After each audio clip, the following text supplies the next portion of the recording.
Aprovechamos a saludar a las personas que nos ven por las redes sociales. Dios te bendiga en el lugar donde te encuentres. Mandamos saludos a todos aquellos que nos ven en distintas partes del mundo, podríamos decir, ¿por qué no? Traigo los saludos de la iglesia de Caseros. Muchas gracias. De hecho, bueno, tengo que comentar que el 2 de mayo hemos tenido un nuevo aniversario y no hemos hecho muy extensa la invitación porque allí en Caseros no cabe ni la menor duda, porque es un lugar chiquito, es un chiste para que se ría. Cuando entra el sol por la ventana, alguno tiene que salir por la puerta porque no entramos todos.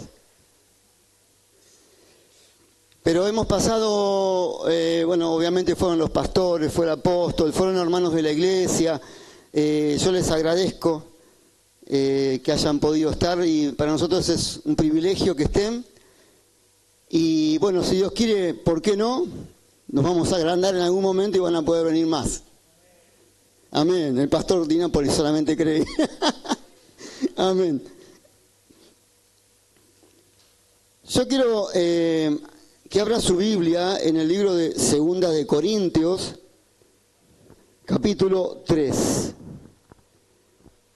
Una vez escuché, vio que en Juan 3:16 dicen que es el versículo más conocido del mundo, porque de tal manera amó Dios al mundo, que ha dado a su Hijo unigénito para que todo aquel que en él cree no se pierda, mas tenga vida eterna. Pero después me dijeron, fíjate que todos los 3:16 de varios libros de la Biblia también tienen algo bastante conciso. Y ahora vamos a ver qué dice el 3:16, pero vamos a arrancar con el 3:12. ¿Se escucha bien, no? Así que teniendo tal esperanza, usamos de mucha franqueza. Y no como Moisés, que ponía un velo sobre su rostro para que los hijos de Israel no fijaran la vista en el fin de aquello que había de ser abolido. Pero el entendimiento de ellos se embotó, porque hasta el día de hoy, cuando leen el antiguo pacto, les queda el mismo velo no descubierto, el cual por Cristo es quitado. Y aún hasta el día de hoy, cuando se lee a Moisés, el velo está puesto sobre el corazón de ellos, pero cuando se conviertan al Señor, el velo se quitará. Vamos a orar. Padre amado, te alabo y te bendigo, Señor. Te pido que estés hablando a cada uno de nosotros, Señor, en esta mañana. Te pido, Espíritu Santo, que tomes el control de mi vida y que no te guardes nada de lo que tengas que decir, que me utilices como un canal de bendición. Señor, aún oro por las personas que están aquí presentes, para que ellos puedan recibir esta palabra en espíritu, en verdad, y que puedan entender que esta palabra es dirigida a cada uno de ellos, a todos y a cada uno por especial manera. Señor, yo bendigo para que tu palabra sea precisa, pero también oro para que todo espíritu inmundo de bloqueo mental se vaya de este lugar. En el nombre de Cristo Jesús, yo declaro libertad en las mentes de las personas y me vuelvo contra todo espíritu inmundo que quiera abortar esta palabra en el nombre de Jesús y la declaro buena, la declaro precisa, la declaro apta para la iglesia para este tiempo. Te lo pido todo en el nombre del Padre, del Hijo y del Espíritu Santo. Y la iglesia dice amén. Pablo es el que escribe estas cartas, Primera de Corintios, Segunda de Corintios, y está hablando sobre algo en especial. Fíjese que en 4 versículos hemos nombrado 4 veces la palabra velo. Del 13 al 16, en cada uno de esos versículos, Pablo habla sobre un velo. Y en el versículo 13 leemos que cuando Moisés bajó del monte, dice que la presencia de Dios era tal en su rostro que los israelitas, los hebreos, no podían ver y se tuvo que poner un velo. Pero el entendimiento de ellos se embotó. Dice que el entendimiento de ellos se nubló, se bloqueó. Porque dice que hasta el día de hoy, y está hablando del pueblo de Dios, los judíos específicamente, cuando leen el antiguo pacto, les queda el mismo velo no descubierto que por Cristo hoy es quitado. Y dicen que aún en el día de hoy, cuando se lee a Moisés, el velo está puesto sobre sus corazones. Versículo 15 dice eso. Y aún hasta el día de hoy, cuando se lee a Moisés, el velo está puesto sobre sus corazones, pero cuando se conviertan al Señor, el velo se quitará. Es una palabra que está específicamente para los judíos. Y Pablo le habla a una iglesia que está en Corinto. Pero a mí me gustaría hacer hincapié en qué ciudad era Corinto. Corinto era una ciudad grande, era una metrópolis. Era un lugar próspero que atraía a viajeros, atraía a comerciantes, atraía a marineros de todo el mundo, lo que hacía que Corinto sea una gran ciudad con muchas mezclas de culturas, de religiones y costumbres, y obviamente entre ellos había una gran cantidad de un pueblo numeroso de hebreos o judíos. Y a mí no sé por qué se me hizo pensar que puede ser tranquilamente Buenos Aires, una ciudad tipo metrópolis, una ciudad en donde hay muchas culturas. Usted puede ir a Once, está lleno de judíos y hay musulmanes y hay bolivianos y hay paraguayos, y cada uno tiene su cultura, así que no está muy alejado lo que Pablo quería traer para la iglesia de Corinto. Y podemos decir que Jesús nunca visitó la ciudad de Corinto, pero llegó el mensaje a través de Pablo.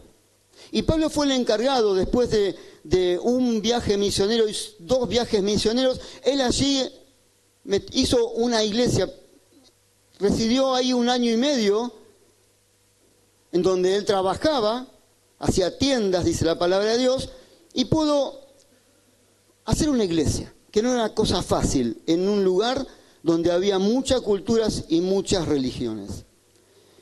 Y él se enfoca en las iglesias y le empieza a mandar cartas porque tenía que mantenerlo, y hoy no había, en ese tiempo no había traslados rápidos como hoy tenemos un auto, un avión o un WhatsApp o lo que sea. Entonces lo hacía por cartas, y en esas cartas él quería adoctrinar a la iglesia de Corintios. En esas cartas él hablaba sobre la fe, sobre el arrepentimiento del pecado, sobre el Espíritu Santo. Pero en un momento se detiene y está hablando de un velo. Un velo que dice que muchos todavía lo tenían puesto, pero cuando llegue Cristo, ese velo le es quitado. Y hoy quiero hablar sobre esa palabra, velo, velo espiritual.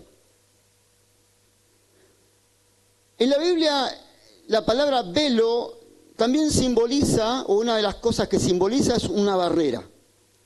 Usted creo que sabrá la parte donde había un lugar santo y había un lugar santísimo, y estaba separado.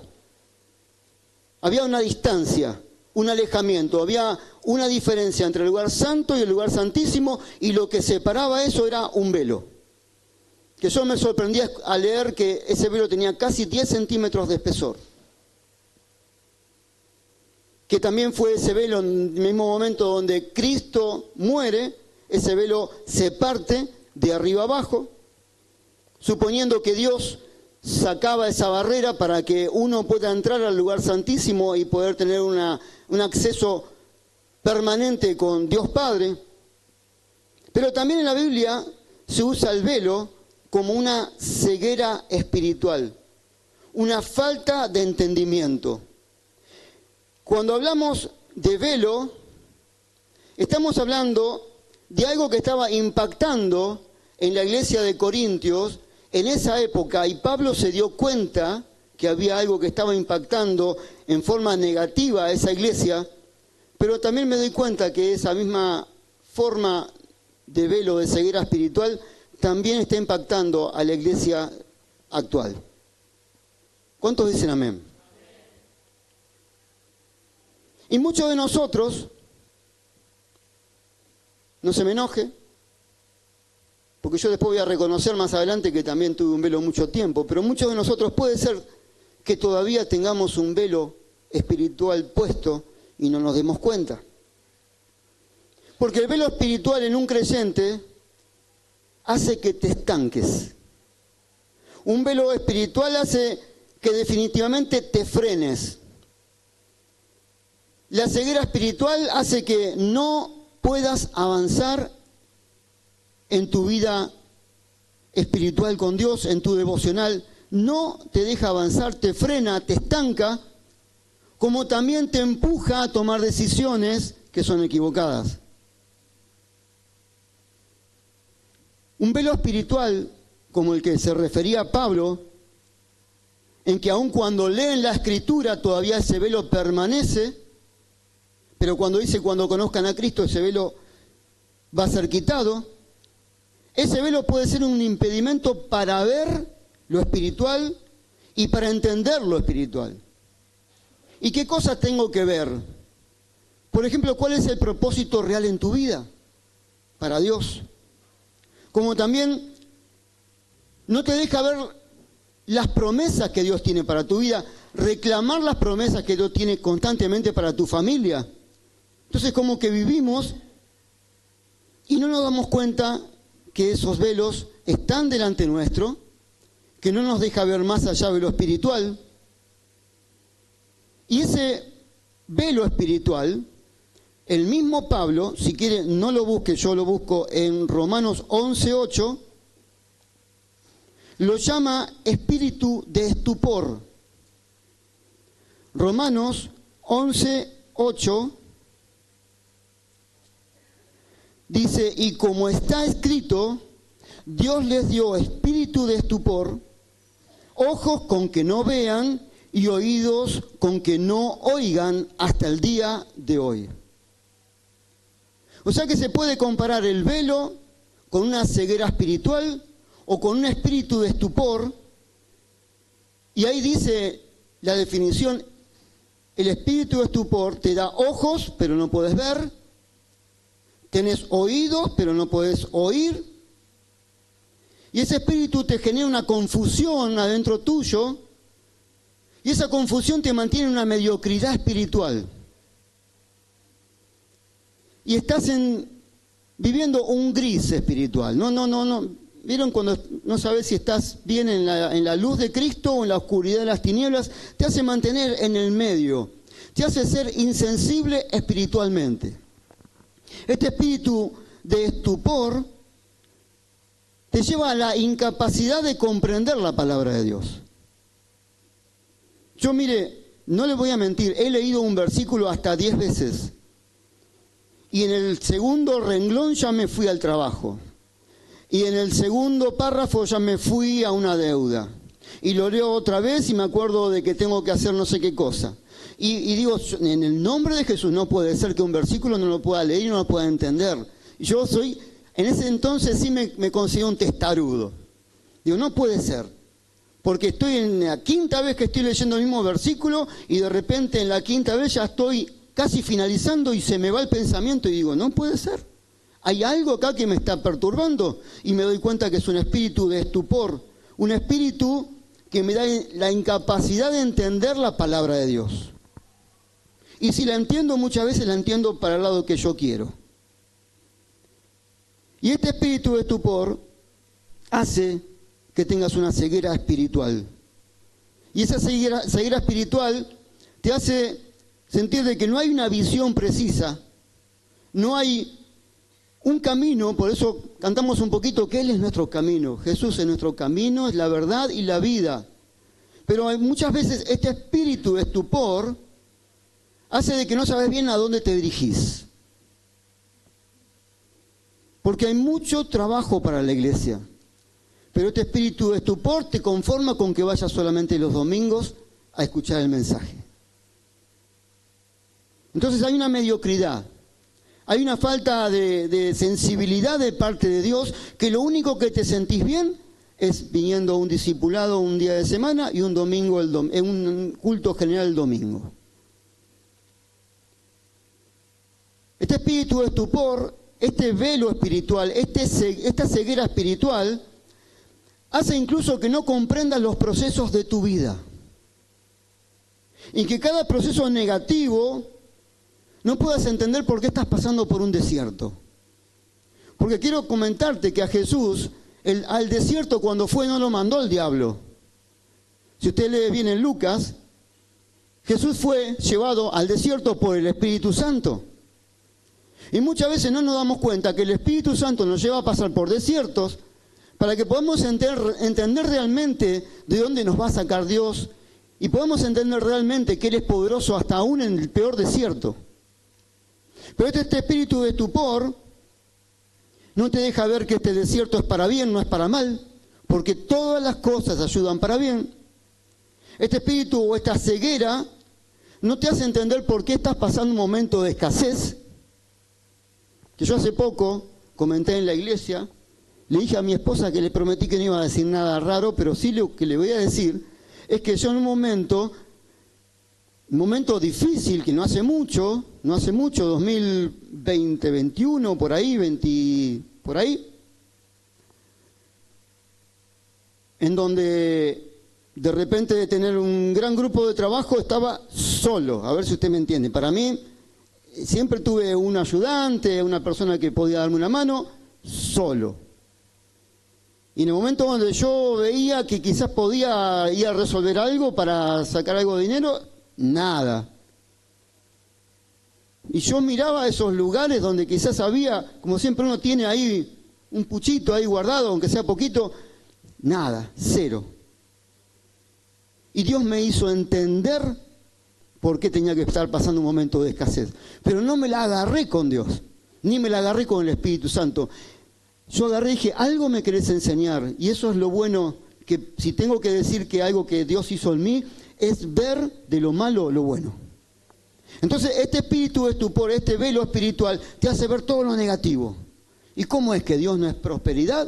¿Cómo es que Dios no es abundancia? ¿Cómo es que Dios, si yo diezmo y ofrendo, cómo puede ser que yo tengo mis alacenas vacías? Entonces ese espíritu de estupor te bloquea la cabeza y no te hace ver realmente cuál es el proceso que estás pasando. Momentos de dificultad en tu familia. Lo voy a decir una vez más, para muchos el 2020, el año de la pandemia, fue el peor año. En la familia Palma fue el mejor año. Nos tuvimos que agarrar trompadas todos juntos y nadie se enteraba. No, mentira. Nos tuvimos que sacar los trapitos al sol y gracias a Dios que tuvimos esos tiempos a solas con nuestros hijos para poder hablar en profundidad y para hacer una nueva familia. Y para muchos fue un desazón, sin embargo para la familia Palma fue un trampolín para algo que hoy estamos viviendo felices y que hay que trabajar sobre eso, porque no vamos a hacer la plancha. Vamos a trabajar sobre la unión de la familia y sobre la fidelidad de la palabra de Dios en la familia. Pero en ese momento, en un momento de pandemia, en un momento de escasez, en un momento de que no se podía ver nadie, muchos tenían un velo. ¿Y dónde está Dios? ¿Cómo puede ser que estemos todos encerrados, que no se puedan abrir las iglesias? Entonces, ¿se entiende? El velo espiritual, esa ceguera, ese espíritu de estupor, te hace ver todo lo negativo. Y saben que en los momentos difíciles es en donde realmente Dios te exalta. Es en los momentos de crisis en donde realmente creces. Como ese gran refrán que dice que en ningún mar tranquilo has experimentado un buen marinero. Ahora, estoy hablando de que Pablo le habló a los romanos acá en espíritu de estupor, estoy hablando de que Pablo le habló a los corintios. ¿Por qué Pablo se empecinó o se puso en hablar en un velo? Usted debe conocer la historia de Pablo, que anteriormente era Saulo. Y Saulo iba iglesia por iglesia para sacar a las personas y arrastrarlas para que sean apedradas. De hecho, Esteban fue uno de los primeros, y dice la palabra de Dios que sacando las prendas de Esteban cuando estaba muerto, se las llevaron a un tal joven Saulo de Tarso. Y él estaba lidiando ahí pensando que hacía bien. Él tenía un velo espiritual. y de repente peleando con un tal Jesús que se estaba predicando, que había hecho una nueva movida espiritual, él va camino a Damasco y usted sabe la historia, una luz que lo hace caer del caballo y dice que le vino como una ceguera espiritual y fue hasta una casa de un tal Ananías, o Ananías tuvo que ir a orar por él, no recuerdo bien. Sin embargo, cuando Ananías recibe la precisión y la dirección del Espíritu Santo para que vaya a orar por Saulo, dice que cuando oró, automáticamente se le cayeron como escamas de los ojos. Entonces, él sabía bien de qué estaba hablando, porque esa ceguera espiritual, cuando Ananías ora por Saulo, se le caen unas escamas de los ojos y automáticamente recibe el Espíritu Santo, automáticamente él es bautizado en el mismo momento y automáticamente en el mismo instante él sale a predicar el Evangelio. Entonces puedo entender de que Pablo tenía una ceguera espiritual, un velo espiritual que físicamente yo no puedo entender todavía cómo puede ser que se le caigan unas escamas de los ojos, pero realmente dice la palabra de Dios que cuando oró a Ananías se le cayó algo de los ojos. Y eso es el velo espiritual que él tenía. Entonces, visiblemente se vieron unas escamas de los ojos, pero espiritualmente se le salió un velo. Y es el donde él personalmente tuvo que aceptar a Cristo, a Jesús, al que él perseguía, como su Salvador. Y cuando empezás a divisar un poquito de que, ¿cómo puede ser que estén todos en contramano? Yo solo tengo la razón. En mi casa yo era el único santo. En mi casa yo era el único que tenía la razón, pero se la agarraban todos conmigo. Entonces cuando el velo se me empieza a divisar y empiezo a ver, voy a ponerme en el lugar de los otros que están viendo. Me di cuenta cuán errado estaba. Y no digo que era un re pecador. Sin embargo, estaba detrás de un velo que me hacía ver cosas que no eran.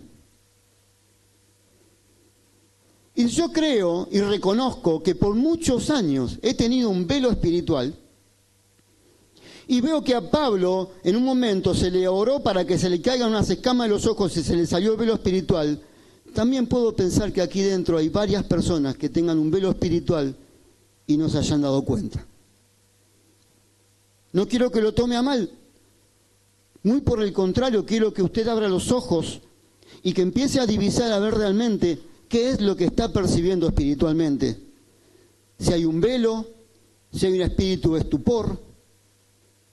Ese espíritu de estupor, yo estaba peleando si decirlo o no decirlo porque quizás suena un poquito medio feo, pero la raíz de la palabra estupor viene de estúpido. Y ese espíritu te hace estúpido. Perdón, no quiero que usted piense que me estoy yendo contra su humanidad. Estoy diciendo que a mí me pasó. Porque hacemos cosas y no entendemos por qué las hacemos, leemos y no entendemos, escuchamos. Entonces nos estupidiza. Hay un espíritu que está obstinadamente sobre cada una de las personas para que la palabra de Dios no se le revele y te ponga estúpido en lo espiritual. Y este velo espiritual o ceguera espiritual, al no ver la palabra de Dios, al no entender el motivo de Dios, te endurece el corazón. Y hasta a veces te negás a recibir ayuda. Porque hay hermanos que están en problemas y uno se les quiere acercar. No, yo estoy bien. El pastor se le acerca y le quiere dar un consejo. No, pastor, yo sé bien lo que estoy haciendo. Ese espíritu hace de que te negás. No aceptás que se acerque un hermano, no aceptás un consejo, no aceptás nada. Estás negado.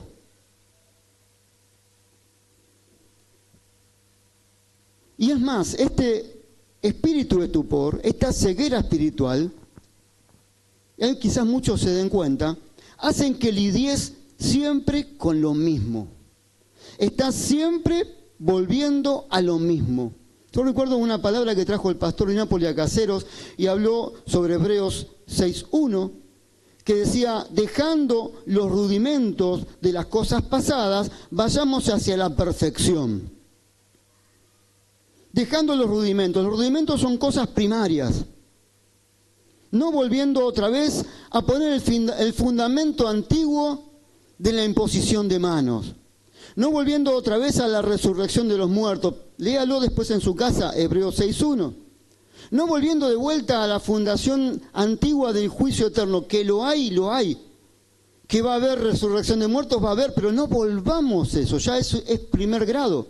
Que hay gente, hay hermanos que necesitan saberlo, está bárbaro. Pero hay gente de 20 años de iglesia. ¿Y vos qué pensás de la imposición de manos? ¿Se entiende a lo que voy? Los hermanos nuevos, claro que tienen que preguntar a sus pastores, a sus líderes, porque hay cosas que no entienden. Pero yo conozco hermanos, no por criticar, ni siquiera hasta acá. Se me viene a la mente alguno quizás, pero no están acá. Y no es por criticar. Yo digo, vos ya tenés que ser un maestro en la palabra. Y sin embargo todavía, ¿qué pensás de la imposición de manos, Abel? ¿Es bíblico o no es bíblico? ¿Es profético? ¿Es para estos tiempos? No, ya está.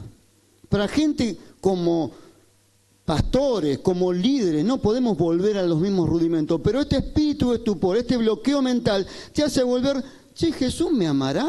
Yo pequé de vuelta. ¿Será que Dios me sigue amando? ¿Se entiende a lo que voy? Amén.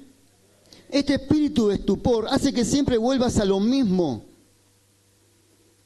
Y este velo te hace cometer los mismos errores todos los años. Hay personas que vienen pidiendo que Dios le perdone el mismo pecado de hace muchos años. Y eso no es normal. Y perdone que me ponga un poquito en estricto y en duro, pero necesitamos para estos tiempos, estos últimos tiempos, una iglesia madura. Necesitamos entender de que no podemos volver a los mismos errores. Yo tengo varios errores, miles de errores, pero son nuevos. A ver si se entiende. Cuando entendí un error, cuando identifiqué un error, automáticamente dije, esto está mal, no lo quiero más en mi vida, lo saco, lo erradico. Pero sigo cometiendo errores porque somos humanos. Pero este espíritu inmundo de estupor hace que caigas siempre en lo mismo. Y te hace una insensibilidad espiritualmente. Y no importa los años que vengas a la iglesia, no importa las veces que has venido al altar a pedir perdón, no importa las veces que has llorado acá y te has ido llorando a tu casa, cuando se te pasa, volvés a lo mismo. ¿Y sabes por qué? Porque muchas veces lo hacemos por remordimiento y no por arrepentimiento. ¿Y qué diferencia hay entre remordimiento y arrepentimiento? El remordimiento es cuando vos entendés que hiciste algo mal, que pecaste, que caíste, que fallaste, y llorás, y pasás adelante de Dios y pedís en el altar que te perdone, y vos te vas allí con tu pecado, con que Dios te perdonó, pero cuando ese dolor pasó, cometés el mismo error. Cuando ya decís, bueno, nos consolamos con decir, la carne es débil, lo dijo el mismo Jesús. Eso es remordimiento, y vas a caer en remordimiento las veces que no entiendas que estás dañando al Espíritu Santo. Pero el arrepentimiento es cuando vos caés, le fallás a Dios y te quebrantás y llorás. Pero aun cuando el dolor te pasó, aún así vos dijiste, no voy a caer más en eso, porque sé que es un pecado. No voy a fallar más a Dios porque me determiné en que esto entiendo, lo identifiqué, es un pecado, no caigo más en él. Mucha gente está en el remordimiento, porque este espíritu de estupor te trae remordimiento. Sabés que hiciste mal, llorás, te quebrantás, pero cuando pasó el dolor, caes en lo mismo. Esta ceguera espiritual aún hace que culpemos al otro por nuestro pecado. Siempre estamos mirando que el otro me hizo hincapié a mí para que yo caiga en esto. Sabe que a mí me gusta mucho la cerveza. Y el pastor Leandro me invita a la casa y me pone la cerveza adelante. Entonces yo le echo la culpa, y es el pastor que me invitó. Como el pastor de Nápoles que pone un vino. Porque sabe que me gusta el vino blanco, cosecha tardía, por si alguno quiere hacer un regalo. Pero gracias a Dios no soy esclavo de todo eso. Y lo sé muy bien. Y lo puede venir a hacerme caer que yo sé bien quién soy. Sé que en algún momento de relax con familia en mi casa puedo tomarme un vasito de vino y una botella quizás dura 15 días porque en casa no toma nadie. Pero hay gente que dice, no, viste, justo sabe que estoy luchando contra esto y este hermano fue y me puso y caí. Esta ceguera te hace tropezar una y otra vez con lo mismo, porque te mantiene ciego espiritualmente. Ahora, ¿cómo identificar un velo? ¿Cómo puedo identificar una ceguera espiritual o algo que me está cubriendo? Puede ser algo material.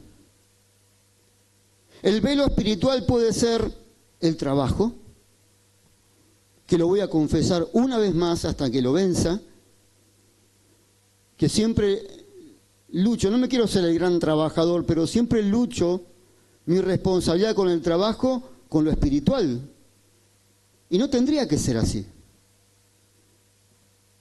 Yo me acuerdo cuando los viernes estábamos en el Club América, que la iglesia de Caseros se instalaba allí todos los viernes, que de hecho me viene a mente cuando veníamos con la Kangoo y cargábamos los parlantes, los micrófonos, y hasta, no sé, iba todo ahí adentro. Hasta, creo que Matías Benítez también entraba ahí medio acurrucado, Matías García también. Íbamos, armábamos, desarmábamos. ¿Sabe que no sé para qué estaba diciendo esto? Me olvidé ya. Los años no vienen solos. Pero, bueno, no sé para qué iba a decir eso. ¿Alguno sí me ayuda? Que peleaba con el trabajo, ¿eh? Los años, ¿se da cuenta? Entonces, me acuerdo que los viernes no podía alargar a las 4 de la tarde para hacer todo eso tranquilamente. Para venir acá a 4:30, cargar la camioneta. No, venía a las 5:30 recién bañado, todo chorreado con el agua recién ahí, se sentía el olor a jabón. Íbamos, desarmábamos todo rápido. ¿Por qué? Porque yo no podía alargar una hora antes del trabajo. Hoy en día me tienen, por favor, que pedir que me quede en el trabajo. Ahora ya me lo fui para el otro lado. Pero podemos identificar que el trabajo o el dinero es un velo espiritual.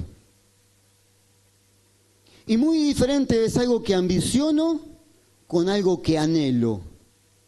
Y esas diferencias de palabras tienen que tenerlas muy en cuenta. Pues les voy a comentar.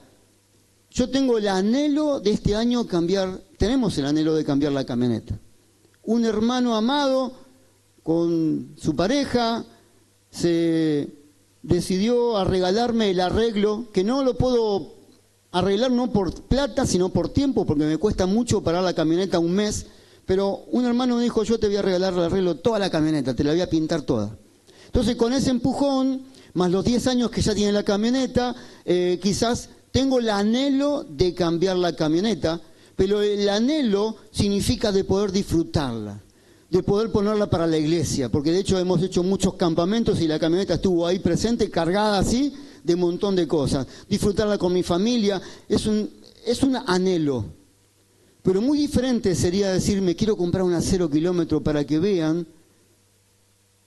quién soy yo, cómo me manejo y en qué me traslado. ¿Se da cuenta la diferencia, la ambición con el anhelo?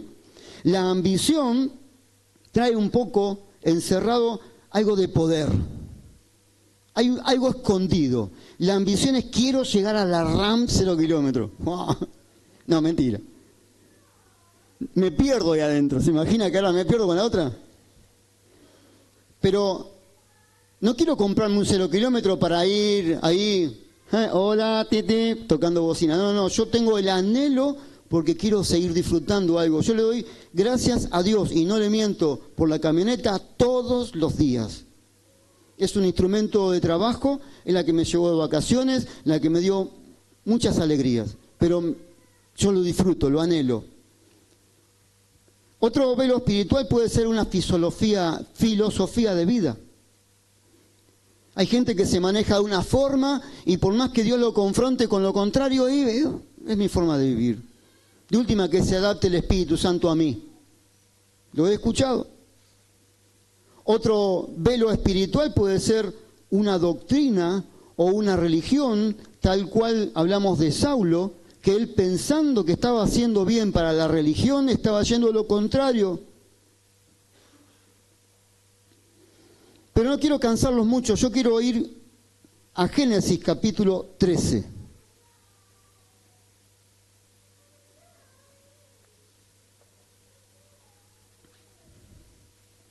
Les voy a confesar algo mientras buscamos Génesis capítulo 13. En mi casa hay días que se juntan un montón de chicos que están acá ahora. Y le tenemos que pedir, por favor, con mi señora que se callen por el ruido que hace. Pero acá están todos como pichonados, nadie habla. Ahí levantan las manos algunos. Ya los voy a agarrar en casa.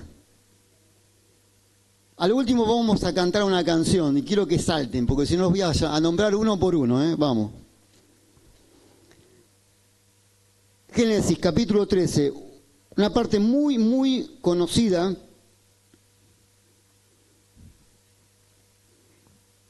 Versículo 14 al 17. Y Jehová dijo a Abraham, después que Lot se apartó de él, alza ahora tus ojos y mira desde este lugar donde estás hacia el norte y el sur y oriente y occidente, porque toda la tierra que ves la daré a ti y a tu descendencia para siempre. Y haré tu descendencia como el polvo de la tierra, que si algún pueblo puede contar el polvo de la tierra, también tu descendencia será contada. Alza tus ojos y mira. Fue lo primero que leímos. Usted sabe la historia de Abraham. Dios, unos capítulos antes, le dice a Abraham, vete de tu tierra y de tu parentela.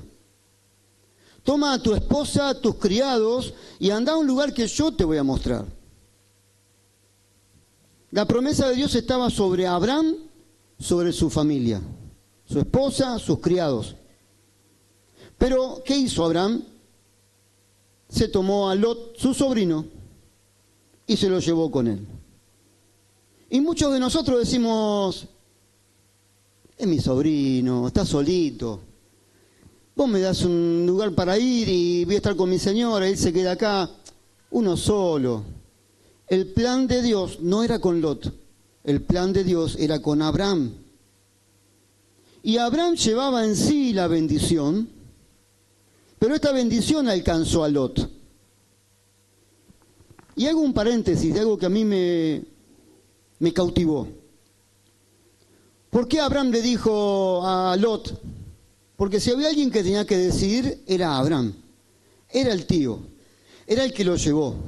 El que años más tenía, el que tenía la obligación de decidir qué lugar tomar. Sin embargo, le dijo a Lot, elegí vos. ¿Por qué le dijo, elegí vos? Mira, tenés toda la tierra. Mirá lo que vos quieras y elegí vos. Y Lot sabemos que tomó la mejor parte, la llanura, la parte verde. ¿Saben por qué decidió Abraham darle a Lot lo mejor?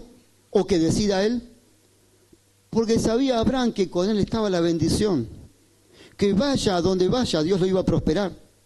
Entonces no tengas miedo en dar. Dice la palabra de Dios que es mejor dar que recibir. Si tenés que decidir algo, dejá que decida al otro y se le agarra la mejor parte, gloria a Dios, que te vaya bien, porque vos estás actuando de la mejor forma y Dios va a bendecir tu decisión. Entonces, Abraham le dijo, elegí vos. Pero Lot, en ese momento, ¿por qué tuvieron que dividirse? Porque hubo peleas. Porque si bien esta bendición que alcanzó a Lot también había sido por Abraham, el ganado de ambos se multiplicó, los pastores de ambos se multiplicaron, las tierras fueron más, y en un momento hubo una pelea. Y este altercado entre los pastores acuerdan con separarse, por eso Abraham le dice, elegí la mejor parte. O sea que Lot, más allá de la bendición de Dios, le trajo como un estrechamiento de tierra. Si la bendición de Dios era, te haré una nación grande, toda la planta de tu pie que pisares será tuyo, en este momento hubo una división. Lot trajo algo negativo. Porque cuando era la bendición de te engrandeceré, sin embargo, Abraham tuvo que ceder tierras a Lot. ¿Se entiende? Y más adelante, cuando Lot se va, usted va a entender por qué nombro tanto a Lot. Cuando Lot se va y toma la dirección de Sodoma y Gomorra, él se mete en problemas y cuando Abraham escucha que está en problemas, tiene que arriesgar 318 criados suyos nacidos en su casa para ir a liberarlo a su sobrino Lot.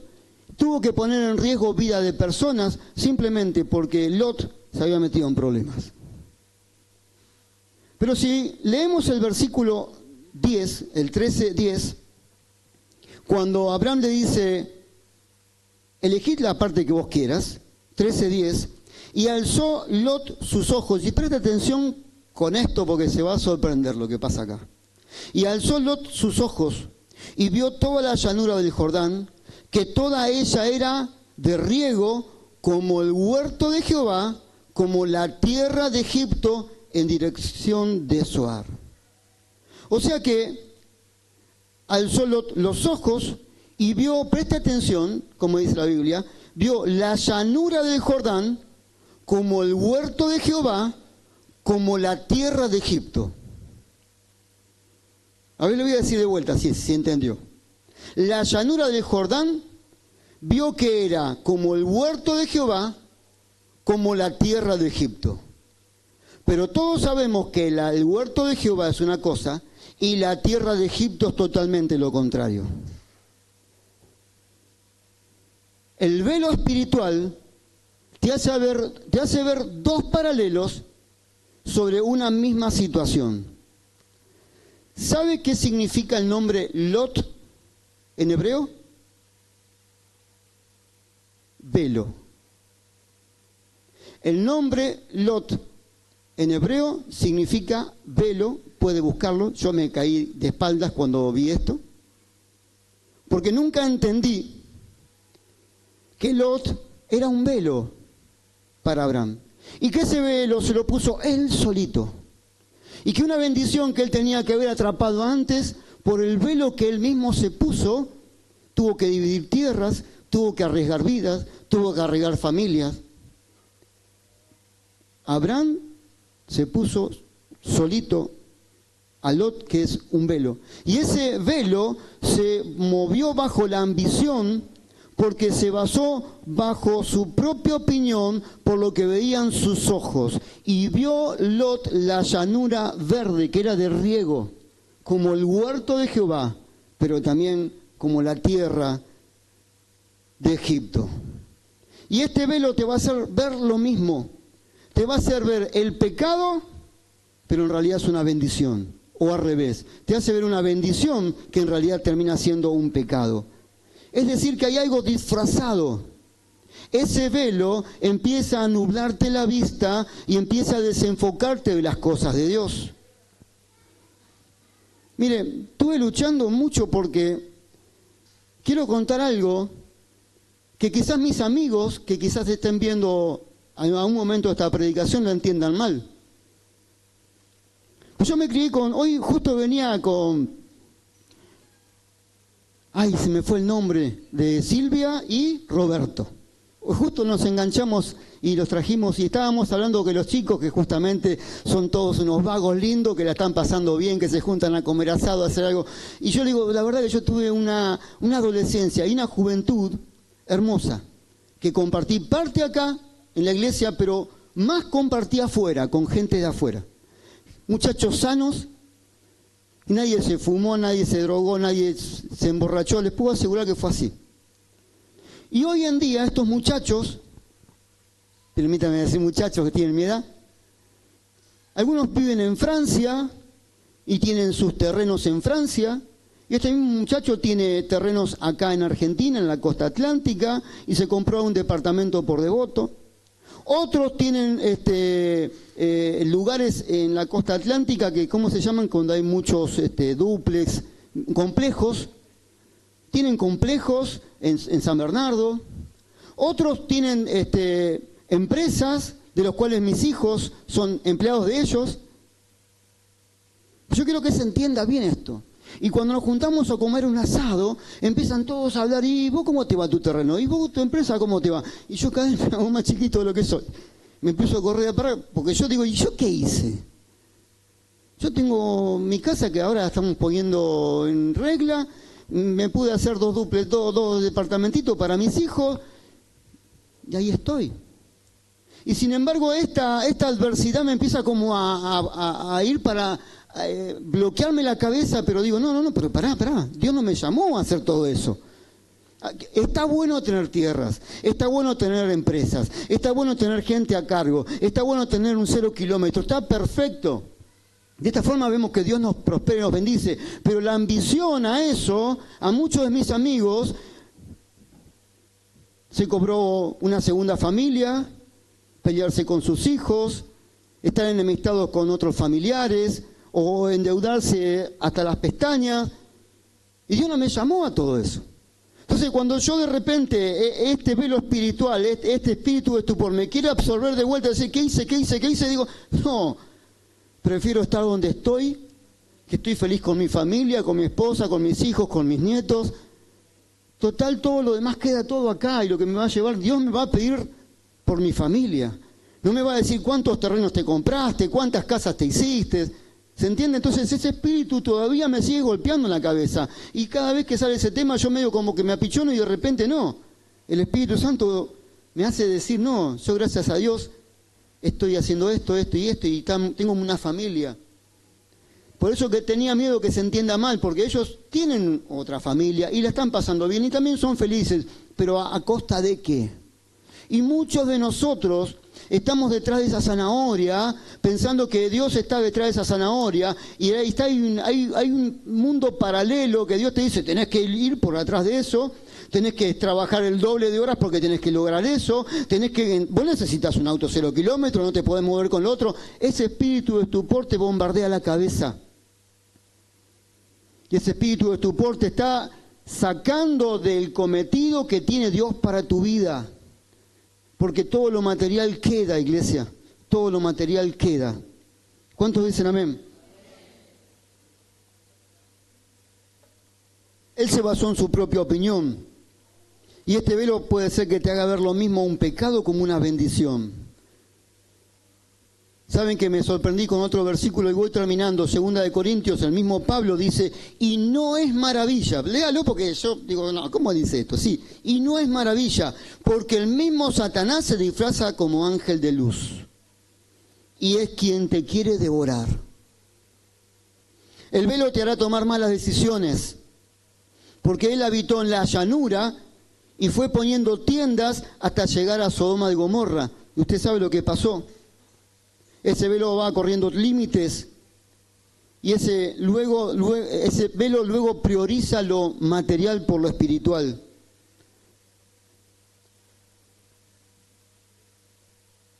Termino con este versículo. En 1 de Juan 3:15 creo que es. Porque todo lo que hay en el mundo, los deseos de la carne, los deseos de los ojos y la vanagloria de Dios, la vanagloria de la vida, no proviene de Dios. Lo repito de vuelta. Porque todo lo que hay en el mundo, los deseos de la carne, los deseos de los ojos y la vanagloria de la vida, no proviene de Dios. Versículo 3:16 de lo que leímos, pero cuando se conviertan al Señor, el velo se les será quitado. Vamos a ponernos de pie.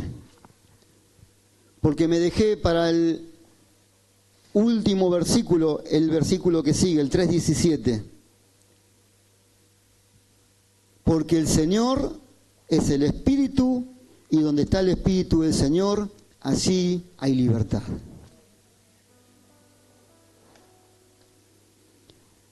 Iglesia, el enemigo, el diablo, la vanagloria de la vida, el mundo, quiere desviarte del propósito de Dios.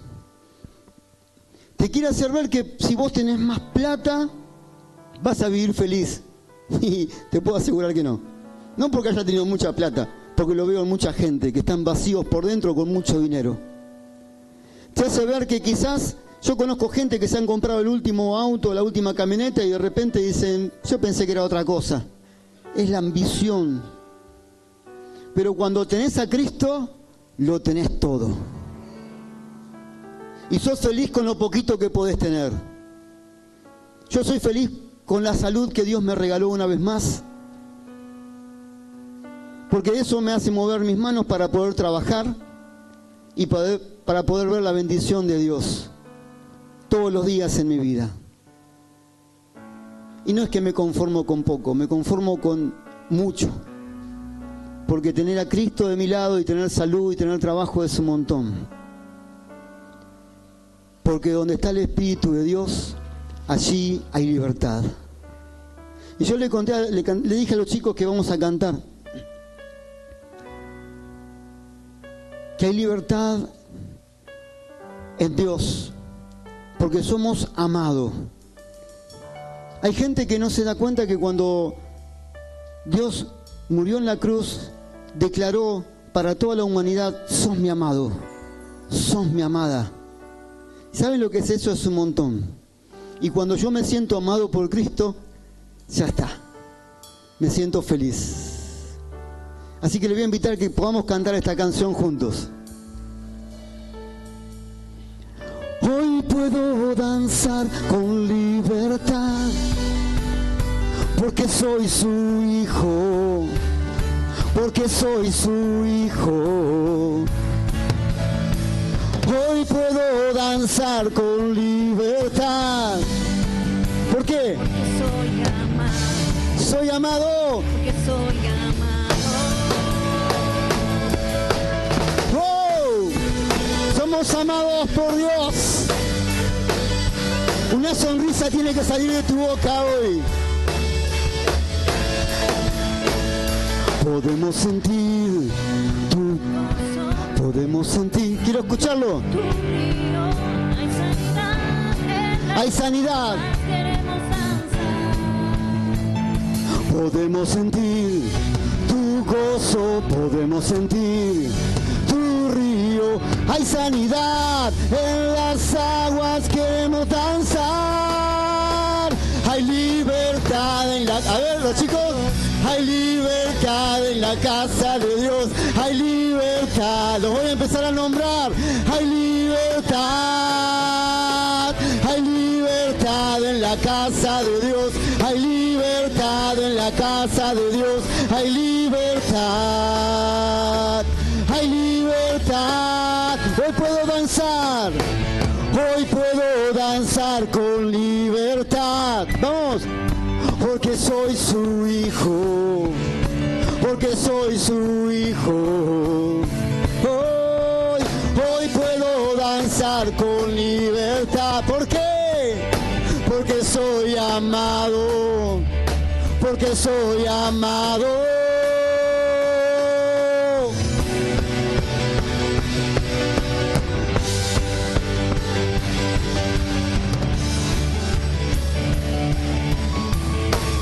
Hay libertad, hay libertad en la casa de Dios, hay libertad en la casa de Dios, hay libertad, hay libertad, hay libertad en la casa de Dios, hay libertad en la casa de Dios, hay libertad, hay libertad.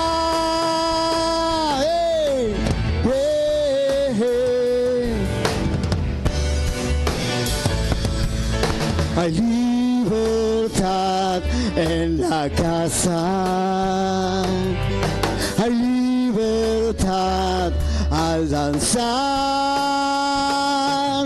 hay libertad en la casa, hay libertad al danzar. A ver sus palmas. Hay libertad en la casa de Dios, hay libertad en la casa de Dios, hay libertad, porque donde está el Espíritu de Dios hay libertad. Hay libertad en la casa de Dios, hay libertad en la casa de Dios, hay libertad, hay libertad. Puedo danzar en la casa de Dios, puedo danzar en la casa de Dios, puedo danzar. ¿Y qué? Y disfrutar que somos libres, somos libres por su sangre, libres soy, que somos libres, somos libres por su sangre, libres soy, libres soy.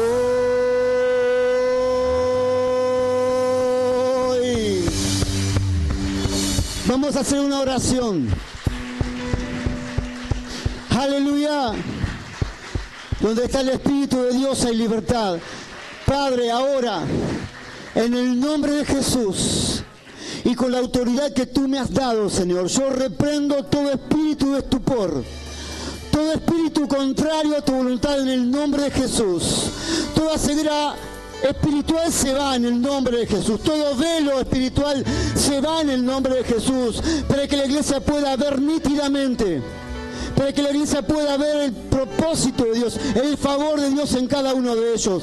Padre, me vuelvo en el nombre de Jesús contra todo espíritu de estupor, para que se vaya de la mente de las personas, para que haya libertad, para que podamos entender que tú nos hiciste libres. Libre del pecado, libre de la enfermedad, libre de la escasez, Señor, en el nombre de Jesús. Yo hoy declaro una iglesia libre en el nombre de Cristo Jesús. Y la iglesia dice amén, amén y amén. Gloria a Dios.